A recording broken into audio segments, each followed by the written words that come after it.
Hello and welcome to Underneath the Hat podcast. I'm your host, Cherie Simmons, and this is Hysterectomy Recovery Week 4. So I have been coming to you since my surgery on April 7th, sharing with you about my recovery with my hysterectomy. I've been sharing with you the good, the bad, and the ugly of having the hysterectomy at the ripe age of 38 years old. Um, I know some of you may be asking yourself, especially if you just tuned in, 38, hysterectomy, why?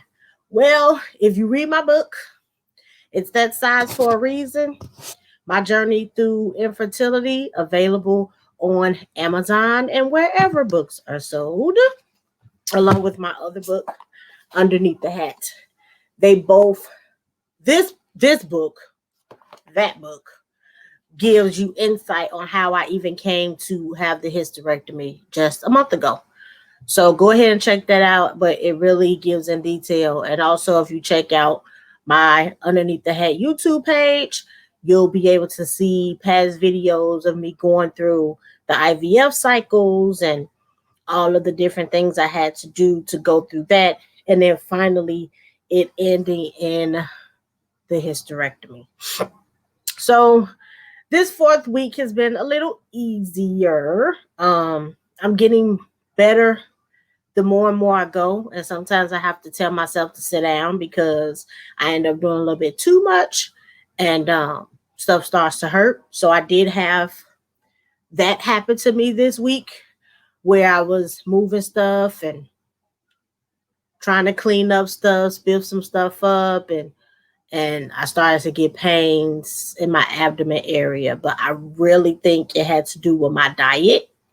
I want to thank all of you that have sent me Uber Eats coupons and codes and gift cards. I truly appreciate it. And as my friend told me today, you need to choose more healthier options on Uber Eats. And I mean, I choose to go past them on my list. But I definitely need to change my diet because I think that's part of the reason why I was feeling that way that I was this week, based on the things that I was eating that I shouldn't have.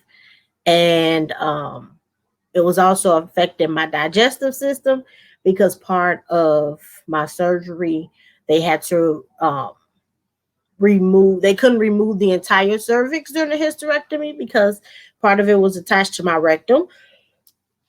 Excuse me. So it was major that before I left the hospital after 4 days of being there, that I had to make a bowel movement. And so I have not been as regular as I normally am prior to the surgery.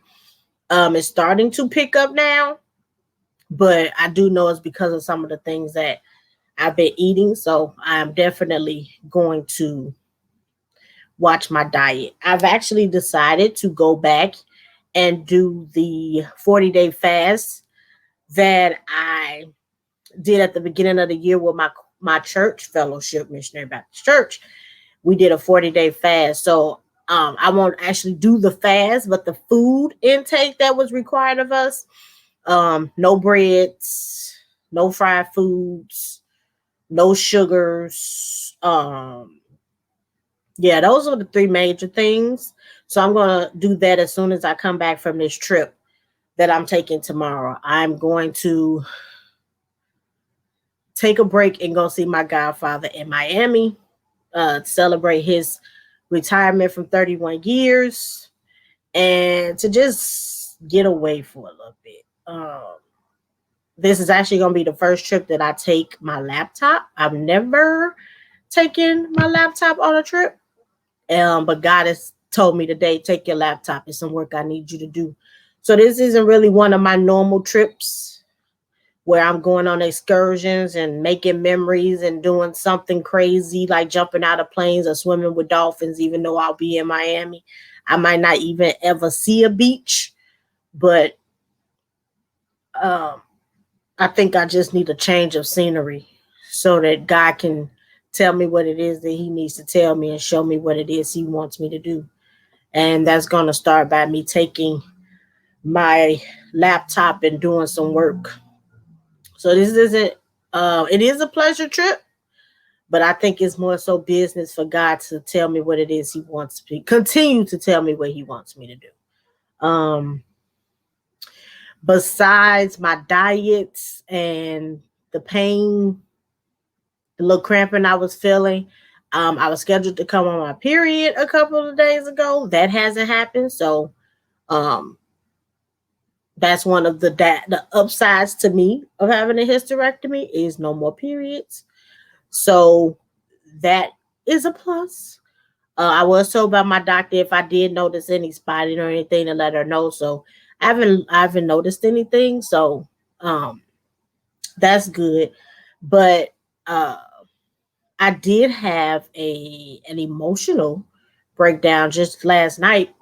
I was going upstairs to go to bed and I was going into one of my drawers to get my pajamas. And inside of my drawers, I found these.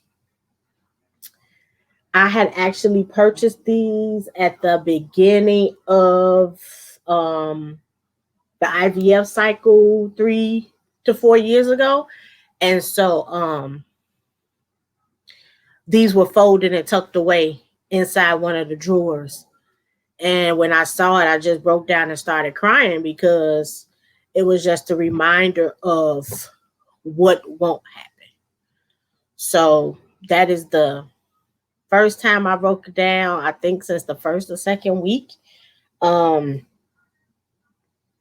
I was able to pull myself through it. Even in the midst of me crying and seeing these onesies, all I heard God say as I was looking at them is,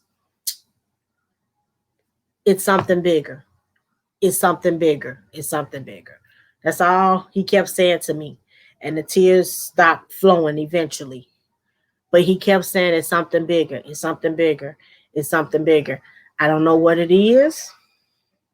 I can see him opening doors for me. Like this week, I got news that I moved on to phase 2 of the residency principal program that I applied for. So the next step at the end of this month will be the interview process. So I got through the first phase and now I'm moving on to the second. So in August, if the Lord stays the same, I will be moving out of the classroom and going back into administration, but this time being trained as a principal.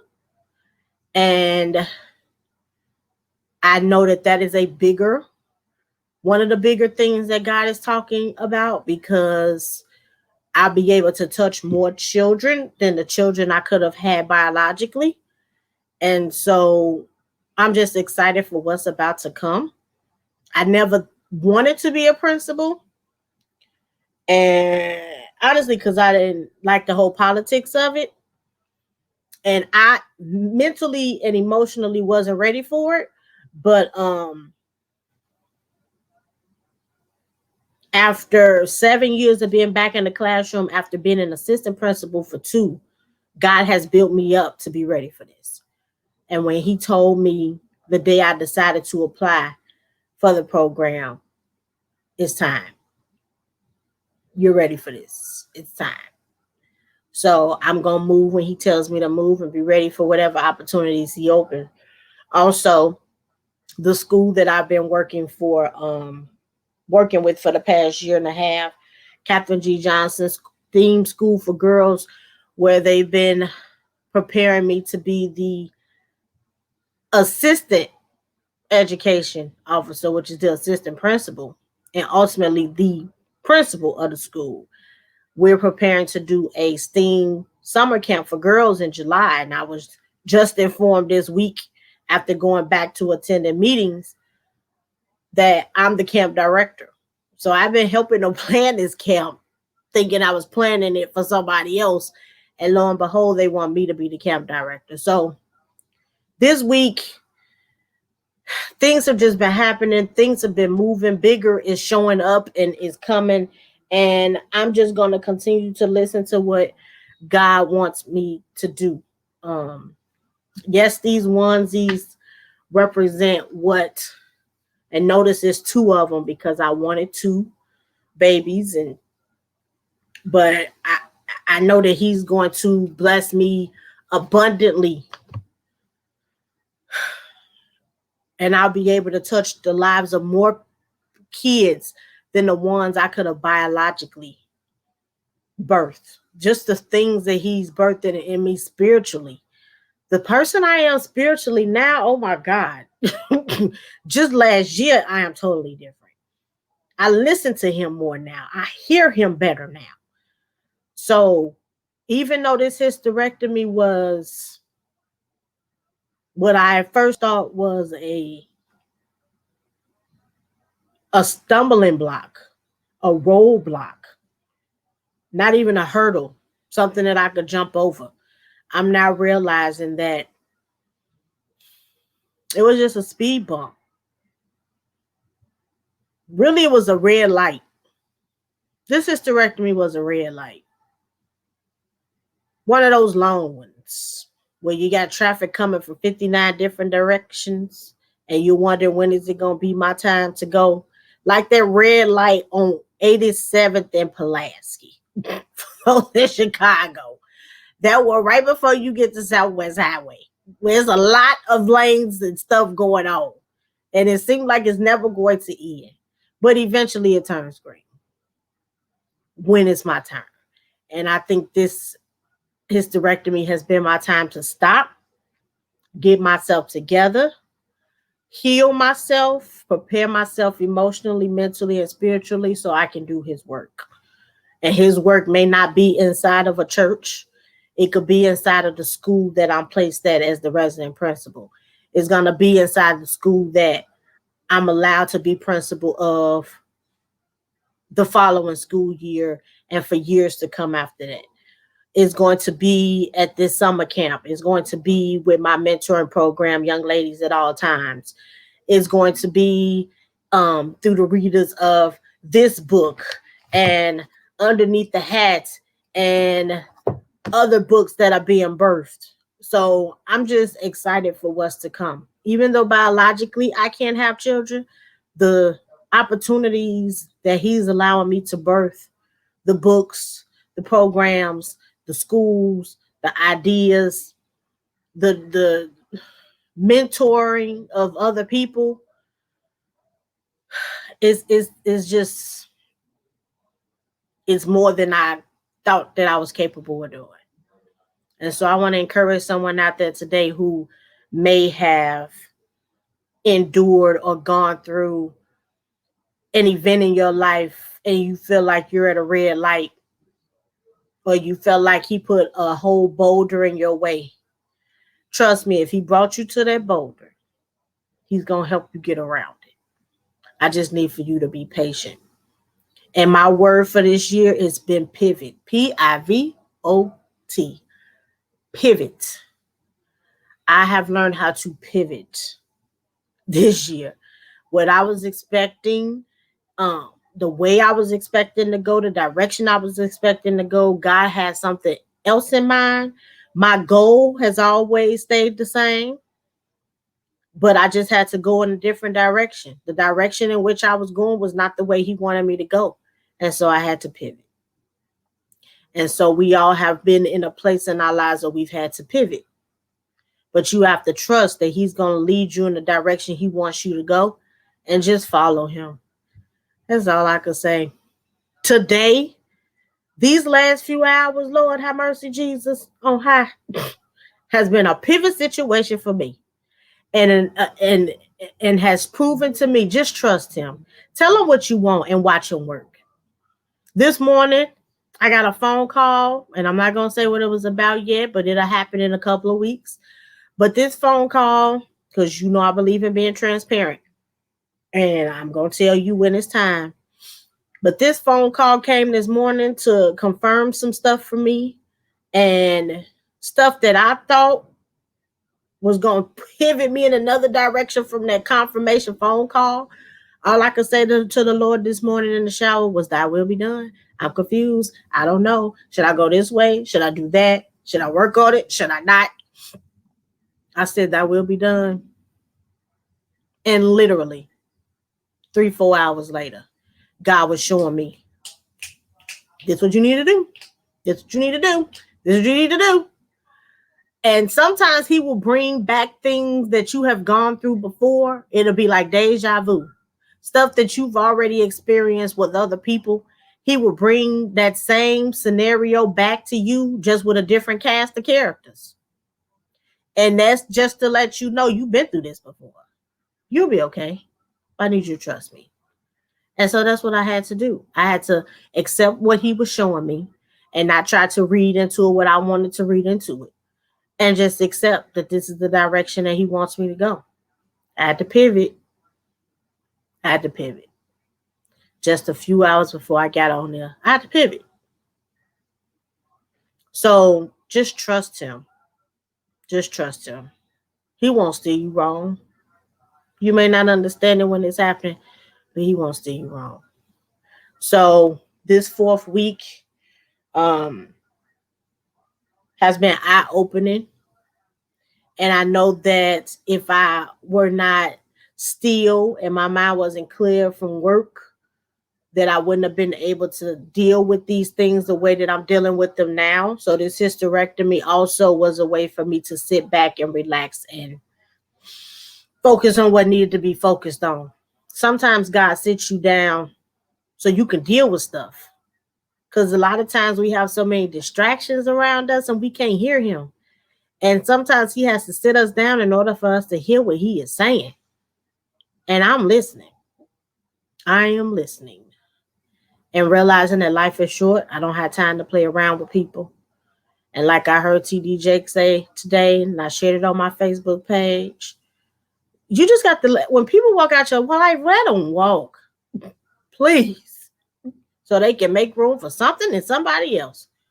So, and I heard from Dr. Mimi Brown just a few minutes ago that if me saying yes to you is a no for me, then you're a liability. Like, I can't have people around me who wouldn't do for me what I would do for them. No, I'm done with that. That includes family too. So if what I would do for you, you wouldn't do for me, I can't have you around me. I told my therapist yesterday. What's today? Today. I told my a lot has happened. Okay. I told my therapist today, I said, I am no longer looking at what people say and do. God has given me the gift to be able to read people's hearts. It's different. It's different. And I've had to remove family members because their hearts weren't right. Their hearts weren't even aligned with mine. I can't have people around me who don't have the same mindset and the same heart as I do. I can't. And I won't. And I know that all I need is him and I'll be okay. So if you don't have the right heart around me in this season of my life, I can't be around you. And trust me, I sleep well. Because I know that the only person that I need is him. And he provides all the people and the resources that I need to be able to do his word and his will for my life. So the same goes for you. Stop having people be around you that aren't good for you. Life is too short to be sitting here dragging people along who are only there to use you. Do what you need to do for you. It's okay to be selfish. It's okay to be selfish. And no is a complete sentence. Say no. Say no. And if they can't accept that, then they're not the people that should be around you. I don't care if it's blood related, or as we say, blood is thicker than water, whether it's blood or water, friend or foe, family or friend.